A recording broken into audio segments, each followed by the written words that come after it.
Hi guys, welcome back to my channel. If you're new here, my name is Abigail, originally from Kenya, but currently studying in China. So sit back and let's engage more. Thank you. So welcome back guys. And in this second part of the video, I'll be talking about, maybe I forgot to mention about the research that I used to do.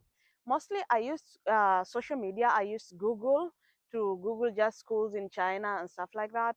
And I also research a lot on Facebook. Actually, I don't know, maybe a lot of people underestimate Facebook, but it's from Facebook I got to engage with a lot of people. I get to get more information from people who have already been in China, from different, actually it was from different parts of the country, not necessarily from my own country, but from different parts of the country. I got to engage with a lot of people there, made new friends, and we started doing the research together into the schools that we want to go. So most of the time, like I mentioned before, age is it's a big factor. Age is actually a very big factor in this. I had to narrow my school search was literally narrowed down to literally just the little, more of maybe less than 5 schools because of the age requirement. And also I couldn't get schools in the southern side. Actually, I'm on the northern side because of age requirement. Most of the time you'll find the schools in the northern are the one taking people with age more than 25 years old. So my research was narrow. When I narrowed that, when once you know about the age, the language, and everything, your research narrows and you get like particular place you want to look into. So once you have narrowed down and now you got the scope on what you want to talk about or want to look into, I came to find about the schools in the northern, and I search more also in my, specifically my major. It's not like all schools do civil engineering and all schools do teach in English. So I narrowed it again and I found exactly the school I wanted. So after finding the school I wanted, mostly actually in the school system, sometimes they tend to list the documents that you need for your application process. Some school will tell you this because different school have different documents that you need for your application. So literally sometimes it's listed in the school. Some of the information for me, I actually got it also from Facebook, from the people who have been here already and they get to know it. So, and then in a few minutes I'll be talking about the documents that is needed for your application. So guys, the first major document that is needed for your application is the passport. You want to come to study in China, of course you need your passport. Else will you travel if you don't have a passport? So the first and foremost, you need to ask us, do you have a passport? If you don't have, actually you need to apply for it, because in the when you're submitting your application is part of the requirement. You are supposed to update your or submit your passport biodata page. You're supposed to submit it there. That's the number one document you need to have. The second, of course, is your education certificate, transcript, all those, any whatever academic qualification you have. You also need to be able to have it to attach all the documents. The third document, I think, is the police clearance. I don't know, some people call it good conduct and some people call it police clearance. This is the clearance from the police to show that you have, like, you don't have any criminal records. You know, once you are supposed to, or you want to travel to a new country, nobody wants a criminal in their country. So you really need to have like clean records of your whatever, everything you do. You don't need to have any criminal offense or whatever. It's all cleared and you have the police clearance. And one major thing that China take it seriously, in school they ask about the medical certificate. Yeah, you had that right. The medical certificate, it's really, really important. And the medical certificate is actually done, I think, 2 times, because for me, once you do your medicals in your home country, you need to do your medicals there. After that, like mostly like in my country, we were told you need to do it in a public hospital, and it should be signed and stamped by the one in charge of the hospital. And mostly in the medicals, you need to do a lot of I just remember most of these viral diseases are supposed to be done. You need to do x-ray, you need to do like all those blood tests, malaria and all the blood tests, you have to do it. And yeah, I think also for the ladies, you need to do like pregnancy tests. All the details should be done accordingly. So it is part of the major things you have to do. And also, a funny thing, once you do the medicals in your country, because some schools ask you to submit during the application, some won't ask, but some will ask. But once you land in China, the first thing before even you continue with all the application and wherever, like signing in, you still have to do another medical in their specific medical center that is assigned by the school. They have specific medical center that you still have to go and redo your medical. It's more of redoing, but some people actually, because if some schools don't ask for it, you don't need to do it. If you know your medical history, no need to do it. You can just come here and do it. But if your school asks for it, it means you have to do it. So yeah, when you come here, you still have to do the medical. They do the screening, the same thing, the blood test, the x-ray, the pregnancy test and everything. And then they go ahead and they send the receipt to the office.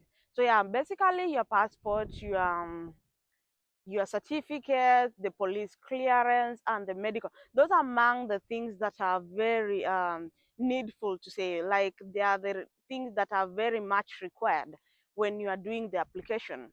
And on top of it, for people who are doing like masters or PhD, you are required to have maybe a statement of purpose. You can call it SOP. You need to write something about yourself. Sometimes they also ask for. So, like I was saying, for the masters, you actually are supposed to have to write your SOP, the statement of purpose, and your CV. But also for bachelors, I think sometimes there are some schools, because of giving you scholarship, if you have good grades and stuff like that, they'll tell you to write something like your SOP. You have to explain why you need this scholarship. You see, those kind of details. You have to explain why you are better than the other person, why they should give you but not that person. So some school, not all, because actually one thing about China, every provinces have their own policies. The immigration works different, like literally everything works different. So even in the school system, everything is just like literally different from the other. One school can say this and another one can say this. Even the time of enrollment and everything, things are different. So once you are able to have those, I think those are the main documents in most schools that they ask.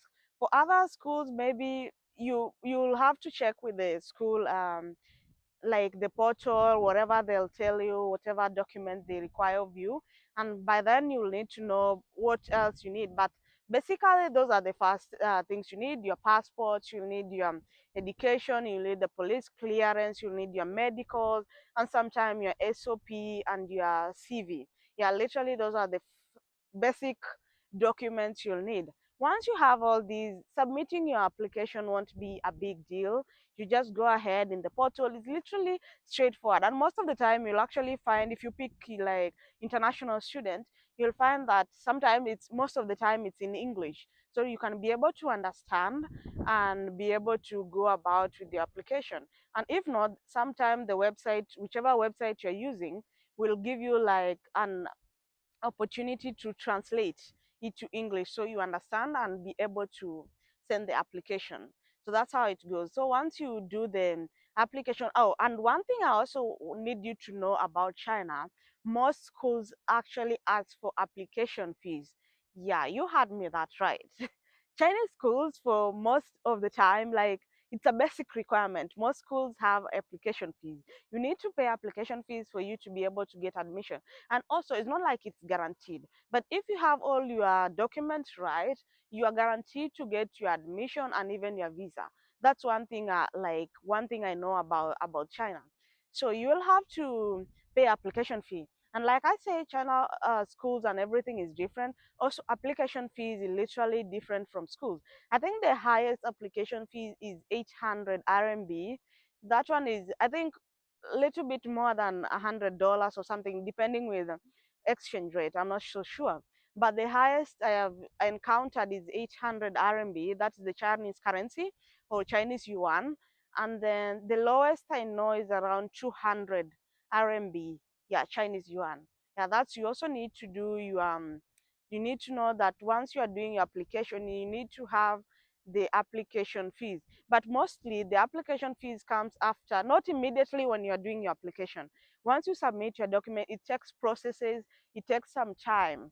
You can be told like you submit today, some school maybe they'll respond after a week, some will respond even after a month, depending with congestion, or depending if it was during school time, they are busy with other stuff, or depending if it was like during maybe what is it, like the traffic, sometimes they have a lot of students, and so there's a lot of traffic, so they have to respond to people like slowly, so it can take a month or two, but the law sometimes it can take even a week or something, so you'll get like they'll tell you next process is processing or wherever. So if they accept you, they'll tell you accepted. You can just see in your portal how the application goes. If you're accepted, if they need additional documents, they'll let you know.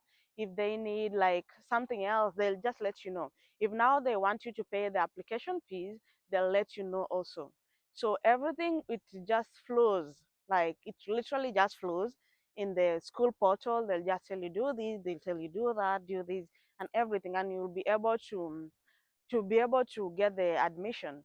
And once you have all these and you get the admission, now that's when we go to the next part, which is quite interesting, and we'll be talking about it also. Guys, once you get your everything is okay, you got your admission, and like literally the school accepted you, there's now that thing you call the admission. Now you get admission. They'll send you, oh, you have gotten an admission later. So the next thing about China, how their system works, once you get the admission later, there's it's not like, I don't know about other countries, but I know about here. Once you get your admission letter, you need to have, there's a second letter that you're supposed to have. That second letter is very important because it's what you need while you're applying for your visa in your country. It's called the JW202, and there's also the JW201. It's actually different depending, I think, on those people who've gotten the scholarship and those who are self-funded. That's the difference between JW202 and JW201. For the scholarship, I think it's 201. I think for the other one is 202. I'm not actually so sure. But literally what you need to know, you need the JW202 or 201. So once you have your admission, the school always sends your details now to the one in charge, like the immigration office and wherever, so for them to process now your JW202. So this process mostly takes, after the school give you admission, the process will take another maybe 2 weeks or something. If the school has verified whatever on their part, now they send it to immigration to now verify their end. That's when the JW202 comes in. The immigration is the one, they'll process your JW202. As far as I'm concerned, that's what you are told. That's where our JW2 get processed. And each school, like I mentioned, each provinces, they have the immigration place and everything like that.